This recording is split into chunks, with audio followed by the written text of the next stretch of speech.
Esta semana se ha levantado una auténtica polvareda en el Vaticano y en sus alrededores. Ha sido un escándalo y todo debido a la publicación de un libro que ha sido presentado como escrito por dos autores. Por un lado el Papa emérito Benedicto XVI y por otro lado el cardenal Sarah, prefecto para el culto divino. Es un libro a favor del celibato sacerdotal y según el cardenal Sarah ha sido escrito por ambos y ha sido escrito porque no pueden callar ante la posibilidad de que en la Iglesia Católica de Rito Latino se permita la ordenación a hombres casados. Bien, estamos en un momento de debate sobre ese punto, ante la petición mayoritaria de los que participaron en el Sínodo de la Amazonía y ante la publicación de la exhortación apostólica postsinodal, donde se da por supuesto que eso se va a aprobar, al menos eso se puede deducir de una carta del cardenal Humes que ha sido mandada a los obispos de todo el mundo, donde se les pide que apoyen precisamente esa exhortación apostólica, donde, repito, si él pide que se apoye es porque se da por supuesto de que esa aprobación de la ordenación de casados se va a producir. Bueno, pues el cardenal Sarah ha pedido al Papa Benedicto una colaboración y entre ambos han escrito este libro. En la portada aparece la foto de los dos. La polvareda ha sido enorme. Los ataques contra el Papa Benedicto han sido feroces.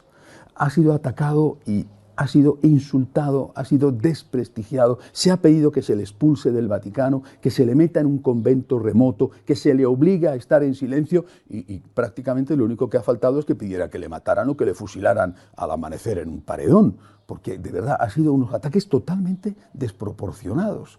Bueno, hasta el punto fue que acusaron al cardenal Sarah de haber falseado todo, porque decían que el Papa emérito ya no tiene la cabeza bien y que es incapaz de mantener una conversación y de escribir una línea.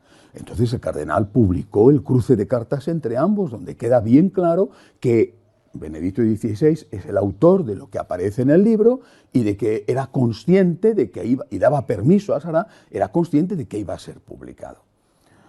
Siguió la polvareda, siguió el escándalo y ha tenido que intervenir incluso el secretario personal del Papa Benedicto, Monseñor Ganswein, diciendo que efectivamente es el autor de lo que aparece en el libro y que eso va a quedar ahí, pero que no se había pactado la portada con la foto de los dos y que no se había pactado que figuraría que los dos eran coautores. Por lo tanto, después de todo esto se va a seguir manteniendo el contenido y lo único que se va a decir es que el autor es el cardenal Sarah con la colaboración del Papa emérito Benedicto XVI. Yo me pregunto, ¿tanto jaleo, tanto ataque, tanto insulto, tanto acoso por una portada? A mí me parece que no.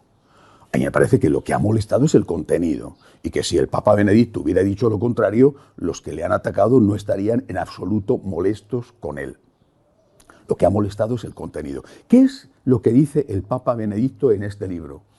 Hace una aportación de un teólogo, de un sabio, y dice que desde el inicio de la historia de la Iglesia, y lo une con el sacerdocio judío, desde el inicio de la historia de la Iglesia se pidió a los sacerdotes que fueran célibes o que, si estaban casados, se mantuvieran sin tener relaciones sexuales con sus esposas, lo que se llamó el sacerdocio de San José. Es decir, o célibes o, si están casados, continencia.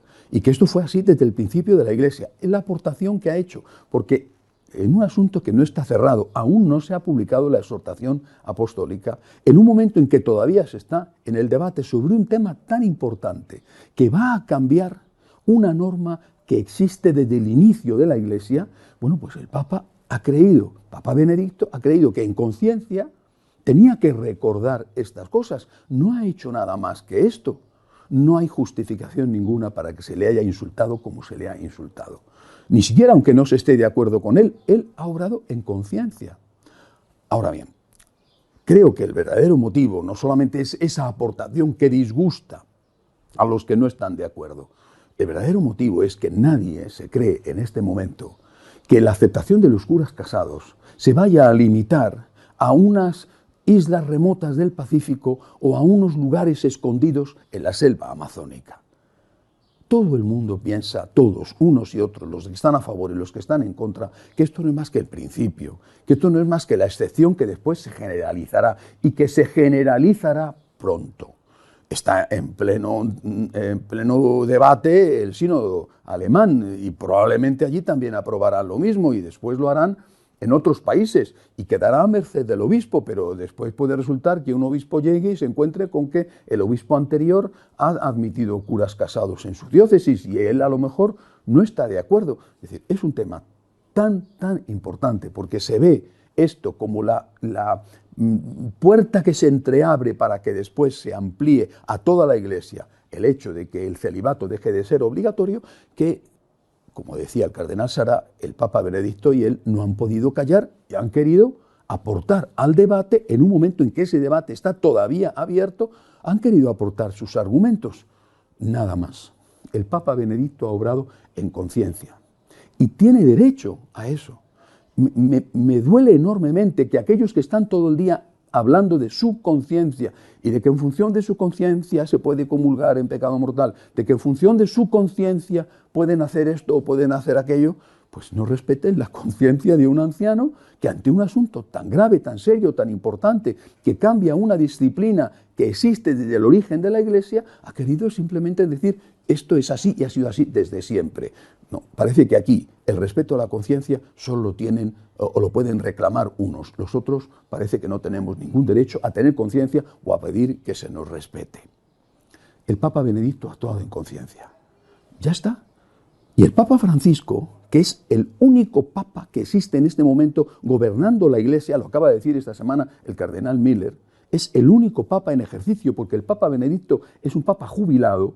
Bueno, pues el Papa Francisco también tendrá que obrar en conciencia y también habrá que respetar su libertad en función de la enorme responsabilidad que Dios ha puesto en sus espaldas, elegirle vicario de Cristo. Habrá que respetar su conciencia y su libertad. El Papa Francisco va a actuar en conciencia, tendremos que respetar su conciencia sin insultarle y, naturalmente, esa fidelidad a la conciencia traerá consecuencias para unos y para otros. Traerá consecuencias para el que apruebe el sacerdocio de los hombres casados, tendrá consecuencias para el que no lo apruebe porque no esté de acuerdo con ello. Pero si no respetamos la conciencia, convertimos la Iglesia en una dictadura, donde ya no se puede ni siquiera opinar y que el que se atreve a hablar es insultado y caen sobre él todas las descalificaciones del mundo. Estoy seguro de que los que han hecho esto contra el Papa Benedicto, que se presentan como sus amigos, como los amigos, del Papa Francisco, estoy seguro de que son los peores enemigos del Papa Francisco, porque el Papa Francisco estoy convencido de que no está contento con los ataques que ha sufrido el Papa Benedicto, que es además su verdadero amigo. Respetemos la conciencia y asumamos las consecuencias de ser fieles a la propia conciencia, pero sin insultar a nadie. Yo no tengo por qué insultar a los que opinan de una manera distinta de mí. Tendré que asumir las consecuencias de obrar en conciencia y respetar que otro tenga otra opinión y que tendrá que asumir también las consecuencias de su comportamiento. Recemos por la Iglesia. Es un momento crítico, es un momento muy importante. Sinceramente no sabemos lo que puede suceder, pero sí sabemos una cosa. Creemos en la fuerza y en el valor de la oración. Tenemos fe en que Cristo lleva adelante la Iglesia, aunque a veces estemos confusos. Recemos por la Iglesia, recemos también por el Papa Francisco, que necesita nuestra oración y también tiene derecho a nuestro cariño y a nuestra obediencia. Y recemos por el Papa emérito Benedicto XVI, que ha sido gravísimamente tratado y que también él tiene derecho a nuestro cariño, a nuestro respeto y a nuestra oración. Hasta la semana que viene, si Dios quiere.